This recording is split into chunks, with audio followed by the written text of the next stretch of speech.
Bon, j'ai un vrai problème, hein. Et pas avec n'importe qui. Avec vous. J'en connais plus d'un qui sait pas se servir de sa Switch 2. Je dirais même qu'il s'en sert comme sa Switch 1. Calomnie! Alors je fais cette vidéo pour vous rectifier et vous donner quelques conseils pour correctement utiliser votre Nintendo Switch 2. Cette première astuce, elle est primordiale et vous la connaissez certainement pas puisque c'est une fonctionnalité que Nintendo a apportée dans sa version 22.0.0 de la Switch 2. Vous allez directement dans les paramètres de la console, puis ensuite dans l'onglet console tout en bas, et ensuite vous descendez jusqu'à trouver fonctionnement des logiciels Nintendo Switch. Et là vous voyez la nouvelle fonctionnalité qui est seule dans ce menu, amélioration du mode portable. Alors pour vous la faire courte, votre Switch 2 va faire tourner tous vos jeux Switch originaux dans leur qualité TV, même en mode portable. Ce qui fait que tous les jeux qui étaient au maximum à 720p quand on était en mode portable, eh bien maintenant pourront atteindre la Full HD dans vos mains avec la Switch 2. Alors Nintendo le dit, ça a un impact sur l'autonomie, c'est-à-dire qu'un jeu Switch en mode portable consommait pas grand-chose pour la Switch 2, pour elle c'était facile de le faire tourner. Maintenant en le faisant tourner en qualité TV, donc avec une résolution améliorée, un nombre d'images par seconde aussi augmenté, eh bien forcément ça consomme un peu plus. Par contre je vous le dis, on voit une vraie différence, par exemple sur un Hyrule Warriors, c'était presque une bouillie de pixels sur ma Switch 1 quand j'étais en mode portable, et là sur la Switch 2, j'ai presque une 1080p, je pense que c'est autour des 900p, mais c'est suffisant, l'écran de la Switch 2 est bien meilleur que celle de la Switch 1, et franchement c'est bien plus agréable de jouer en mode portable sur cette Switch 2 au jeu Switch 1. Attention tout de même, Nintendo prévient, il y a quelques utilisateurs qui ont rencontré des problèmes, le mode TV des jeux Switch 1 faisait parfois tourner le jeu un peu différemment, c'est-à-dire que l'affichage texte était différemment placé, ou bien tout simplement les fonctionnalités tactiles du jeu étaient désactivées. Et ce sera le cas sur vos jeux par exemple où il y a une compatibilité avec le tactile, et bien tout ceci sera désactivé puisque la Switch 2 fera croire à votre jeu Switch 1 qu'elle est sur une télé. Donc pensez à jouer avec cette option pour pouvoir jouer à vos jeux Switch 1 dans la meilleure qualité possible, en mode portable, et si jamais vous avez l'impression d'avoir un bug ou un problème de compatibilité, eh ben c'est dû certainement à cette option qui est activée. Sachant qu'il n'est pas forcément nécessaire de quitter le jeu pour pouvoir activer cette fonctionnalité ou la désactiver. L'avantage de la Switch 2, c'est qu'on peut détacher les manettes puisqu'elles sont aimantées, mais c'est-à-dire qu'on peut tout autant les perdre. Nintendo a pensé à tout, et moi je vais les mettre à l'épreuve. Ce Joy-Con est maintenant perdu, derrière ce verre d'eau, nous ne le voyons plus. Dans la barre d'étage de la Switch 2, vous allez dans l'option manette, puis ensuite il y a une fonctionnalité chercher des manettes. Alors faut savoir que ce que je vais faire c'est de la sorcellerie, puisqu'il n'y a pas de haut-parleur dans ces manettes, et Nintendo affirme qu'ils sont capables d'émettre un son. Bien testons. Ça fait du bruit.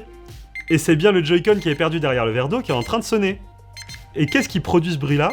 Tout simplement le tout dernier moteur haptique des Joy-Con 2. Grâce aux très hautes fréquences de leur HD Rumble, ils sont capables d'émettre des sons très aigus. D'ailleurs, vous l'aurez peut-être remarqué, dans certains jeux c'est utilisé, on a l'impression que la Switch 2 émet du son ou que vos manettes le font. Eh bien oui, c'est bien le moteur haptique, c'est pas des haut-parleurs. Je vais essayer sur la manette Pro.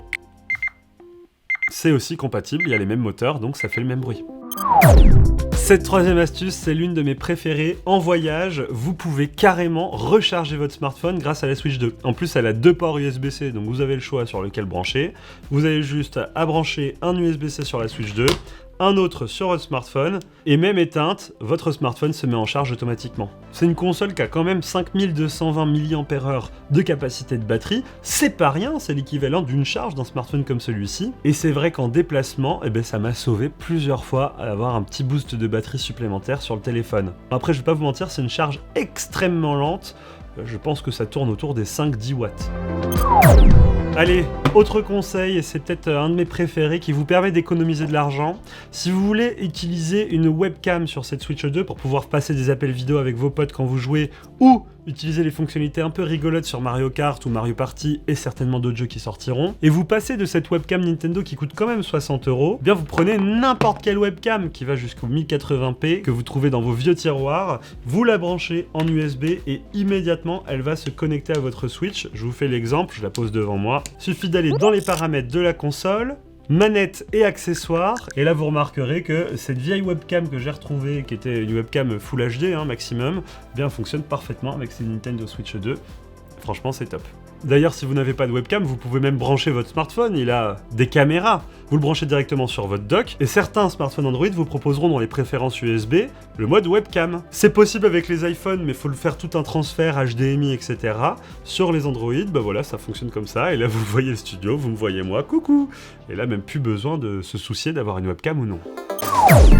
Astuce suivante, et celle-ci, elle m'agace, parce que j'en connais plus d'un qui a acheté la nouvelle manette Pro de la Switch 2, mais ne s'en sert pas à son plein potentiel. Vous l'aurez peut-être pas remarqué, mais il y a deux nouvelles palettes. Ce sont des boutons qui se trouvent au niveau des poignées de la manette, juste ici. En fait, quand vous utilisez cette manette Pro, elles ne servent à rien, ces palettes. Il faut les paramétrer, et ça va être propre à chaque jeu que vous utilisez. Par exemple, j'ai lancé le nouveau Mario Wonder depuis la sortie de son extension.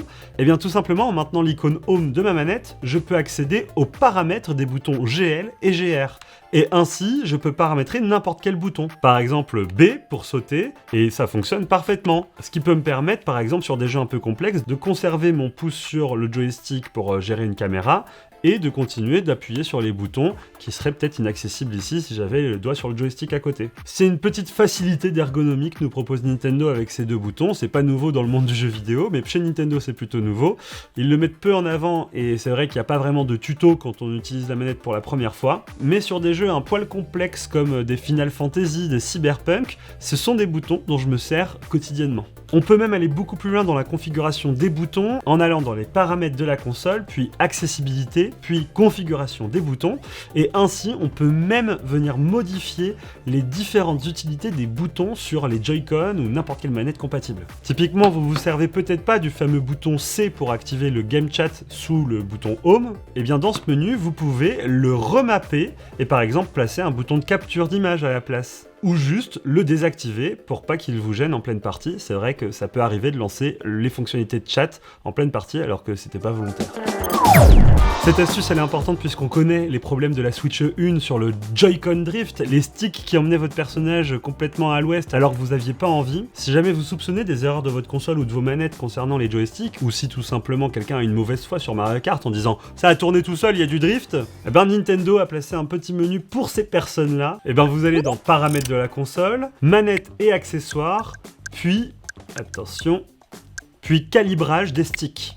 Ensuite, vous maintenez un des sticks tourné pendant plusieurs secondes, et ainsi ça ouvre un petit menu qui vous permet de checker la calibration du stick. Et là, moi par exemple, ça fonctionne parfaitement. Si jamais votre joystick est drifté, eh bien le petit point qui vous permet de voir qu'est-ce que vise votre joystick ne sera pas au centre, il sera comme ça, un peu sur le côté. Et dans le doute, vous pouvez même lancer un calibrage de votre joystick qui va réinitialiser un petit peu tout ça. Par contre, c'est à faire uniquement si vous avez des problèmes. C'est pas à faire comme ça à la va-vite parce que ça peut complètement dérégler votre joystick si jamais vous le faites en manipulant en même temps le joystick par exemple. Bref, dites-moi si ces astuces vous sont utiles et si vous les connaissiez ou pas. Si vous en avez d'autres, vous pouvez les partager directement dans les commentaires. Puis peut-être qu'on fera un volume 2 à cette vidéo si jamais il y en a pas mal d'intéressantes. Dans tous les cas, n'hésitez pas à nous suivre également sur les réseaux sociaux où on vous partage un max de trucs tech qu'on voit au quotidien chez Frandroid. Et abonnez-vous à notre chaîne YouTube si vous voulez nous soutenir. Sur ce, je vous laisse, vive la technologie, vive la Switch 2. Ciao.